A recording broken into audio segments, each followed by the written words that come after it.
如今《庆余年》第2季已经提上了日程，张若昀无缘第2季的名号也该被打破了。不过，距离第1季的播出已经经过了3年半，不知道还有多少朋友记得第1季的内容呢？而今天，乐风就带大家回忆一下第1季中感人泪下的10大画面，不知道这哪一个让你印象更为深刻呢？第10个，范闲读信，五竹隔空和叶青梅对话。这一幕是出现在范闲拿回巴雷特的时候，跟巴雷特一同拿到的还有一封信。这封信其实并不是写给范闲的，而是叶青梅写给五竹的，内容十分的简单，一大半都是在调侃五竹。而在范闲读完了这封信后，便问了一下五竹想不想叶青梅。当时的五竹回答只有一句：“我想她了。”相信这一幕也让不少的网友动容了吧。第9个，醉酒背诗，跨越千万年的感情宣泄。范闲在庆国朝堂上醉酒背诗的一幕，也是整部作品中的经典场景之一。那些在这个世界中不存在的唐诗宋词，在范闲的口中缓缓道来。当时的范闲似乎也在借着这些诗词歌赋，给自己的感情找了一个宣泄口。而我们的古人在写这些诗词的时候，同样是给自己找了一个感情的宣泄口。相信不少人也会引起一些共鸣和感动吧。毕竟这种宣泄也是不少人想要做的一件事啊。第8个，费介送别范闲。作为范闲的师傅，费介是十分喜爱自己这位徒弟的，甚至将他当做了自己的传人培养。而范闲也帮助费介做了手套等东西，师徒2人的感情可谓是非常好。不过在2人分别的时候，费介的一句话也让不少的人看到了他对范闲的感情：你要是出了什么差错，我让一个京城的人都给你陪葬。这句话虽然有些调侃的意思，不过也是费介最为护短的一次做法了。他和范闲之间的感情也许早就超出了师徒之情，成为了亲情了。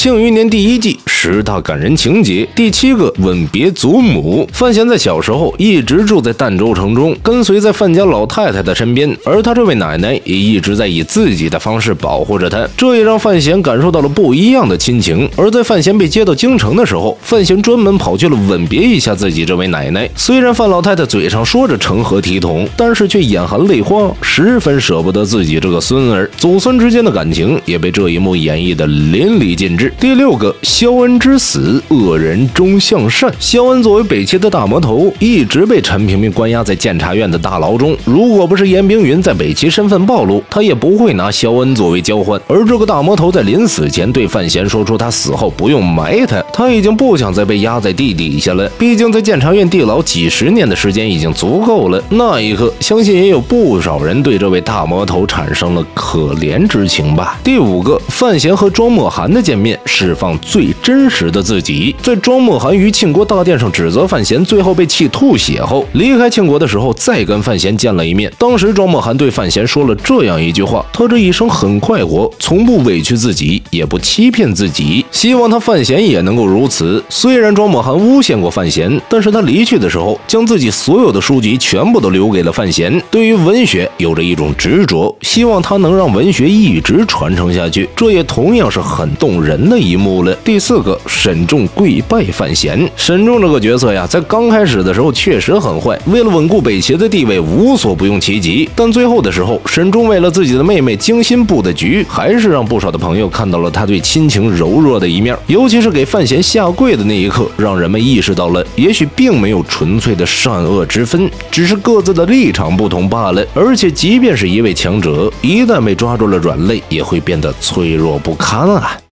庆余年第1季10大感人情节。第3个，郭宝坤父子之情。郭宝坤是作品中的一位活宝，但是因为跟范闲站在了对立面上，也被范闲利用手腕给处理了一番。作为他父亲礼部尚书郭攸之，就在当时成为了阶下囚。而郭攸之为了保护郭宝坤打算跟他直接断绝父子之情。这一幕也很像众多的父亲为了保护孩子做出的一个抉择。天下大多数的父母都会将最好的留给自己的儿女吧。第2个，程巨树的摸头杀。在牛栏街刺杀中，范闲险些被杀手程巨树给打下线，而程巨树最后甘愿受死，是因为看到了滕子京的那个儿子，激发出了他内心那仅存的善念。因为滕子京的儿子不嫌弃他，愿意跟他做朋友，最后也让程巨树露出了小孩一样的笑容。在摸向滕子京儿子的时候，还特意的擦干净自己的手。这一幕也是整部作品中最出彩的桥段之一了，直接升华了程巨树这个人物的性格。第1个，滕子京之死。次，牛栏街刺杀案的结果，除了程巨树被杀，还有滕子京之死了。作为最开始想要杀掉范闲的人，最后却为了保护范闲而死。滕子京的人设也十分的复杂，他虽然是作为了一个杀手啊，却很富有同情心，有着被欺骗的经历，却还是在自己身陷囫囵的时候，依旧善良的对待这个世界。所以啊，即便是他下线了，也依旧让不少的朋友印象深刻吧。好了，今天的内容到这里就结束了，大家有什么观点，欢迎在下方留言互动。最后走之前，不要忘记关注乐风啊！